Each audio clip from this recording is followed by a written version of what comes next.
What is going on, YouTube? Welcome back to another video on the channel, and in today's video we have the weekend recap football edition. So I decided to try a new thing this week. So instead of putting everything that happened over the weekend, cramming it into one video, I'll make separate videos about it so they're not as long. Instead of it being, like one 25-30 minute video, have a 10-minute video, 5-minute video, you know what I mean? So it just makes it more palatable to those people who don't want to watch football. They just want to look at fight results, or they don't care about the fight results. They just want to look at football. But something else going into football, if you guys would prefer that I did a full week's recap, so including the midweek games, let me know down in the comment section. We can do that next week. But without further delay, let's get into some football results.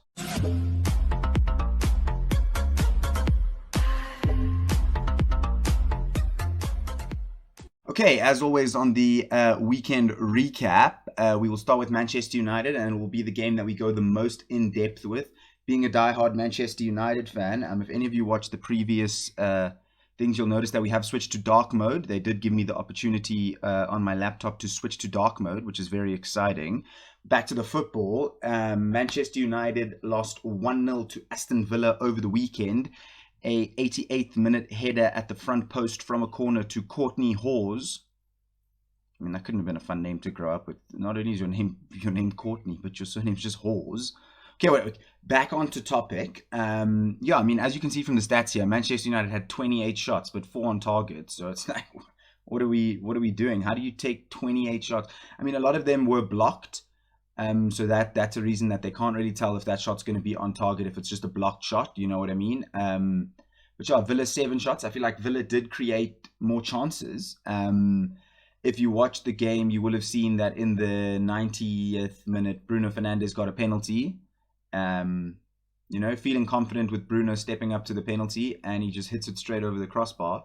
Very uncharacteristic from Bruno. He hardly ever goes for power in his penalties. If you've seen the clips of Emi Martinez, he's, shouting at him like, "Hey, Bruno, let Cristiano take it. Let Cristiano take it." Like, you can see he's doing a bit of football shithousery, and you could see clearly it got into Bruno's head because he just ran and sent it straight over the bar. But I mean, a couple key statistics to look at here. With 60% possession, we had 76% pass accuracy. It's just not good enough. It's just not good enough to be making 400 passes on a 76% pass accuracy. That's just not what a top team does. Mason Greenwood, very goal hungry, so many times. Instead of maybe looking up, maybe trying to play a different ball, just took a shot, just took a shot. I mean, I don't know what else to say. It was a very, very disappointing performance. Obviously, given the chance again, Bruno scores that goal very many times out of 10. You know what I mean? Everyone's allowed to miss a penalty. It's just obviously in the manner in which Bruno missed the penalty that was super disappointing. But I mean, what can you say? Aston Villa played well. They deserved the victory in the end. They had some good chances. Dave had to make some good saves. And just super disappointing game as a Manchester United fan. Questions still raised about Oli. Is he the right man for the job? What is the style of football he's trying to put forward? Is it just a moment of brilliance and inshallah, like, is that his gameplay? Just stack the team with world-class players and hope that they perform moments of brilliance, because we're not playing to a system. We don't have a specific style that no matter who we're playing against, we play that style of football. People could say counter-attacking football, but I mean, it's hard to play counter-attacking football and say that's your style of football when you play against teams that put 11 men behind the ball. What are you counter-attacking? There's 11 people in front of you that you have to get through. You know what I mean? So being a counter-attacking side is a bit of an issue. We do have a bit of talented players, so it would be nice to see a bit more intricate passing. But I mean, 76% pass accuracy, as you can see down there, is a bit of a problem. So, I don't really know what to say about that. We go again during the week. We have Villarreal as a Manchester United fan, so hopefully we can turn it around, play some better football. I feel like that's the biggest issue. The results, obviously, no one likes losing, but it's the manner in which we lose, the style of football we're playing. It's not attractive. It's not what the people want to see. It's very disappointing. But yeah, on to the next game. Okay, the next game we will look at will be Manchester City versus Chelsea. I'll run through the Premier League games with a bit of details, and then the next couple games like La Liga and Serie A and all of those, I'll just show you stats and just have a brief little conversation about them, as I didn't watch the games. whereas I do watch the Premier League and follow the Premier League quite intensely. But as you can see here, Manchester City were 1-0 victors against Chelsea. Gabriel Jesus scored in the 53rd minute. Yeah, I mean, as you can see from the game here, 5 shots for Chelsea, 0 on target, 15 for City, 4 on target. So I mean, it's an interesting set we're going through now of people taking decent amount of shots, but just not very accurate, not very clinical with the shots. You know, but as you can see here from a proper team like City, 88% pass accuracy. Pep was probably even upset with that 88%, you know, as opposed to Manchester United's with 76%, very disappointing. 13 corners, so they were obviously getting the ball up and around Chelsea's penalty area quite a lot. I mean, it's probably the result you expected. Chelsea don't play the most attractive brand of football. They do have quite a defensive-based team, and then use a bit of counter-attack. I don't feel like they're a very pressure-built team, you know what I mean? They don't play like City, they don't play like Liverpool, where they get lots of pressure, throw lots of men forward, keep the ball, you know what I mean? Recycle possession. If it doesn't work on this attack, we try again. I feel like Chelsea are just very direct, get the ball, run forward, make chances, which, I mean, it's a nice style of football to watch. It can be. So yeah, I mean, Manchester City taking out Chelsea, very important as a United fan. So Chelsea didn't manage to go too far ahead. You know, not the most exciting game as a neutral. I mean, always high level football is always exciting. But yeah, on to the next game. The next game we will look at will probably be the game of the weekend. Brentford 3, Liverpool 3. I mean, Brentford have definitely been the surprise package this season, coming up from the Championship. You know, not too many stars in their team, but they play a good brand of football, and they've been really taking it to the teams they've been playing against.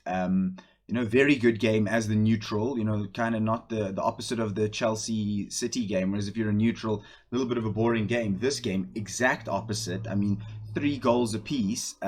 Brentford scored first, Liverpool followed very suitably after, then Liverpool scored to take the lead, and Brentford followed suit very often. Liverpool again were like, okay, we want to win this game. Then Brentford equalized in the 82nd minute. So, I mean, very action-packed game, very few moments of boredom.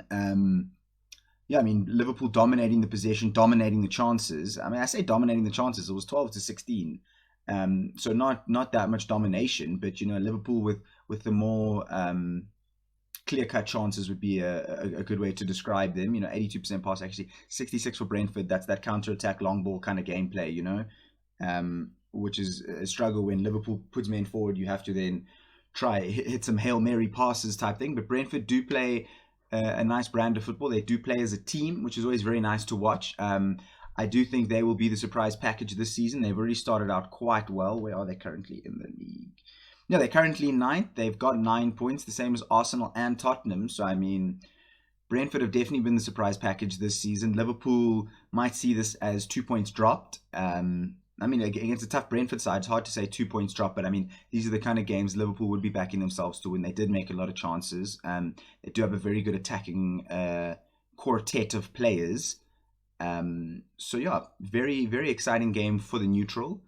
You know, Liverpool only now 1 point ahead at the top of the log. So very exciting, you know, couple games to play out. Quite a few teams on 13, 12, 11, you know.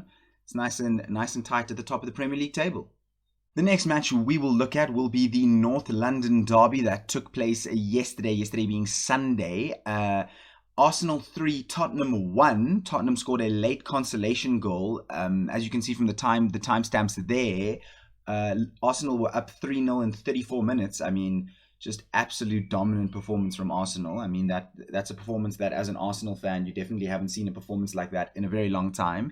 But I said it before and I'll say it again. I think Tottenham are very bad. They don't play a nice brand of football. They're not playing as a team. Harry Kane doesn't look like he even wants to be there. Heung-min Son with the consolation, he had a couple chances. I mean, Harry Kane had a couple chances, missing the goals, not playing very well. Tottenham do look like they're struggling. What was Tottenham's midfield? Sorry, I don't normally. Yeah, you know, the Dele Alli Ndombele with Højbjerg. I mean, Dele Alli doesn't seem to be too good in that midfield 3. He likes to be a 10. He likes to have that license to go forward. He's not very good at coming back. But Arsenal did look very good. This new side of Arsenal, I think this would be their best team here. The back four, once, like I said in the previous things when they were struggling, I said, let's see what happens once they get their full strength team back. And they seem to have that full strength team back. Ben White, Gabriel, Tomiyasu seems to be the surprise package signing this season. Kind of an under the rating signing, not too under the radar, sorry, not under the rating. Under the radar signing, not too many people knew who he was. Seems to be quite a baller, seems to be playing quite well. Saka, Smith Rowe and Aubameyang, with Odegaard running that 10 role that they've needed for a while. So now Arsenal looking good. I mean, that's back-to-back wins in a row. So that's 9 points now from their last available 9 points, which is obviously very good. Tottenham in their last 3 games have conceded 3 goals in each of them, so that is a bit of a worry if you are a Tottenham fan. Is Nuno the man for you? I don't know. We're early into the season. It'll be interesting to see if Nuno can turn this around for Tottenham.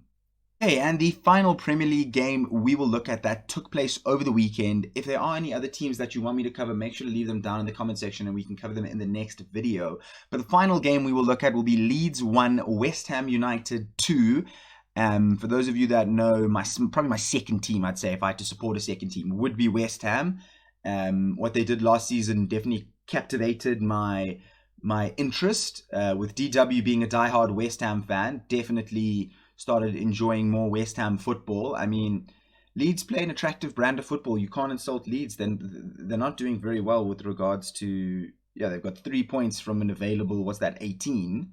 I mean, Leeds haven't done very well with the results, but they play a nice brand of football. You know what I mean? They had more passes, more possession, they didn't have more shots, or shots on target. So I'll shut up about that one, but they do play a nice brand of football. They play their style of football no matter who they're playing against, which is always nice to see when the smaller teams don't just sit back and let the other teams attack. They really do go after it, which is always nice to watch. And West Ham have had a fantastic start to the season. Mikel Antonio scoring the 90th minute winner. I mean, beautiful goal again. He looks absolutely prime in the form he's in currently. So, touch wood, nothing happens to any of those West Ham boys, and they keep this beautiful form that they have going.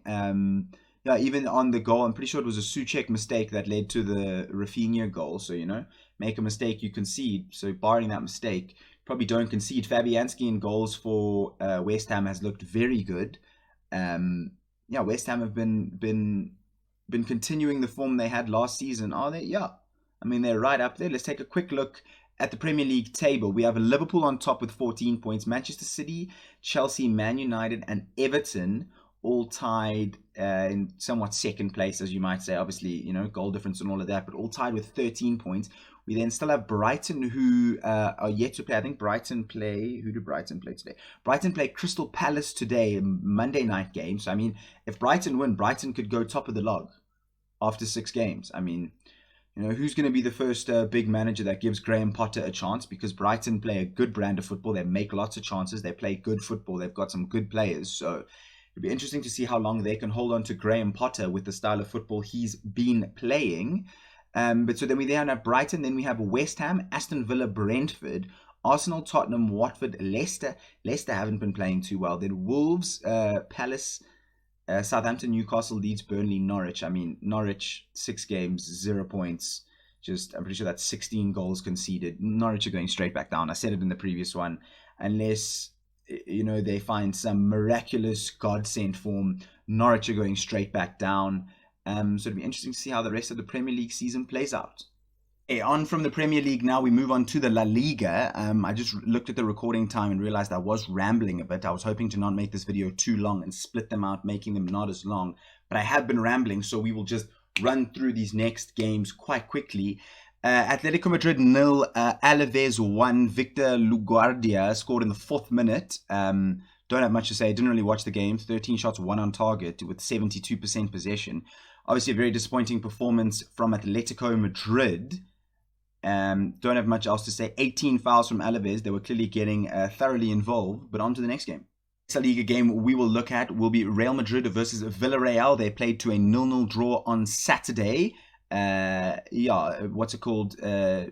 Madrid did pepper the goal decently, 15, but only 2 attempts on target. Very disappointing. Dominant possession and passes from Villarreal, which is not exactly what you want to see as a Manchester United fan, because our next game is Villarreal in the Champions League during the week. So hopefully we can pull off a bit of a result there. But I mean, probably a very disappointing performance if you're a Real Madrid fan. Final game we will look at from the La Liga was a Barcelona 3, Levante 0.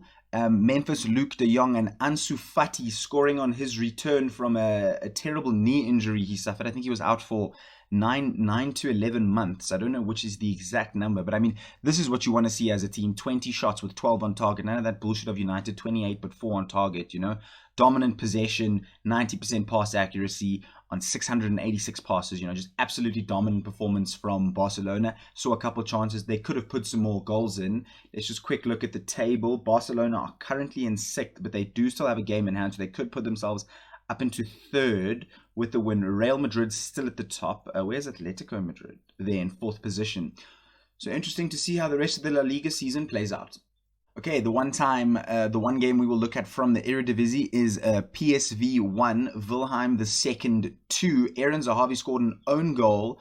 Che Nunli scored in the 76th minute, and Aaron scored for PSV. I mean, 3 shots, 1 on target. They scored 2 goals as to 25 and 9. I mean, as a PSV fan, which Sniper Monkey is, he came in yesterday and he was very upset with the performance and the fact that they lost. I mean, as you can see, dominant performance from PSV in terms of the statistics. Just not able to get over the line. PSV are now in 4th with Wilhelm II above them in the league. Wow. Gonna have to explain that one to me, Monkey Man. But on to the next game. One game we will look at from the Ligue 1 will be a PSG 2, Montpellier 0. Goals from Idrissa Gana Gay and Julian Draxler. 16 shots, 5 on target. The shooting statistics all around the world have not been very good over this past weekend. Barring Barcelona, I don't think a single team shot over a 50% clip. So that's pretty disappointing for the standard of international football. Don't have much to say. PSG looked like they did run out quite rampantly over Montpellier. I mean, PSG 8 games played, won all 8 games. They're already 9 points ahead at the top of the league. I mean, the Uber Eats league is not them. I mean, it's decently competitive underneath PSG, but PSG win the league. I mean, they didn't win it last year, so interesting. But with the signings they made this season, there's absolutely no way they're not going to win the Ligue 1. The final allotment of matches we will look at will be from the Serie A. It was Spezia 1, AC Milan 2. Paolo Maldini's son, scoring on his debut to give AC Milan the initial lead. Then Daniele Verde equalized for Spezia before Brahim Diaz scored the winning goal in the 86th minute. 18 shots, 5 on target. Again, just no team was shooting very well this weekend. I'll put that out there and I'll put it out there again. I mean, AC Milan, pretty dominant performance from the Rossoneri. On to the next game. Next game we have is Inter Milan 2, Atalanta 2. Goals from Lautaro Martinez, Edin Dzeko, Ruslan Milanovitsky. Jesus, that's quite a hectic name. And Rafael Tolui. Butchered that. Apologies, Rafael, if you ever watch this. I mean, Atalanta shooting at a terrible clip here. Even, over here, shooting at just under a 30% clip. So, I mean, pretty disappointing. The standard of international shooting that went round. But, I mean, yeah, as you can see from the statistics, looks like a very close game. And it played out to a 2-2 draw. So, I mean, looks like it was quite an interesting game for the neutral. Next, we have Juventus 3, Sampdoria 2. Goals from Paulo Dybala, Leonardo Bonucci. Leonardo Bonucci is their penalty taker. I did not know that. And then Manuel Locatelli. Maya Yoshida scored for Sampdoria. Maya Yoshida, he still plays football. Wow. And Antonio Candreva. Consolation goal, it looks like here, from Antonio Candreva. So very interesting game here. Looks like it was probably quite a good game from a neutral. But once again, 16 shots, 6 on target. No one was shooting at a good clip. I've said that the entirety of the weekend. I mean, possession-wise and all of that, it does look like it was quite a close game. Juve looked like they created much more chances than Sampdoria. But I mean, Sampdoria, 5 chances, scored 2 goals. You can't be mad with that as a somewhat lesser team, you might say, in a league. 22 fouls. I mean, Clearly, Juve were getting quite stuck in. 4 yellow cards. 16 fouls for Sampdoria. So, I mean, it was obviously quite an aggressive game. Maybe a bit of diving. Who knows? But on to the final... what league is this? A Serie A game. The final game we will look at for this video was Napoli 2, Cagliari 0. Goals from Victor Oceanman. Shout out to Danny Aarons for that Oceanman meme. So Victor Osimhen and Lorenzo Insigne with a penalty. Shout out to Lorenzo Insigne. Yeah, I mean, as you can see from the stats here, it just looks like 92% pass accuracy on 740 passes. Napoli just looked like they absolutely dominated the game. Still 17 shots, 7 on target. So, I mean, bit of a better clip, just over 30%, probably about 35% there, maybe 33%. The clip that Napoli shot at. Let's take a quick look at the table. Napoli on top. I didn't expect that. 6 out of 6 wins. Wow, Napoli looked to be flying. Then AC Milan, then Inter Milan, Rome. Wow, Juve all the way down here in 9th. Juve are currently 10 points off Napoli.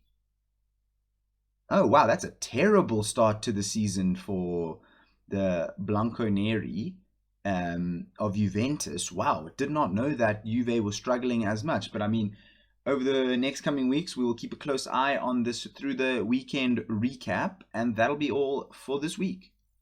Okay, that'll be all for this week's football weekend recap. Make sure to let me know down in the comment section if you prefer that I just did it as football and then break it up into just fighting, just motorsport, break it up into the individual things so it's not as long. I have looked down at the recording and seen that I was rambling a bit, and this video will be quite long just with football breakdown, so I will try and make it a bit quicker. But as always, the timestamps will be down in the description below. So if there is a specific thing you want to look at, they will be down in the description. But as always, a thumbs up if you enjoyed, a thumbs down if you didn't, and I will catch you all in the next one.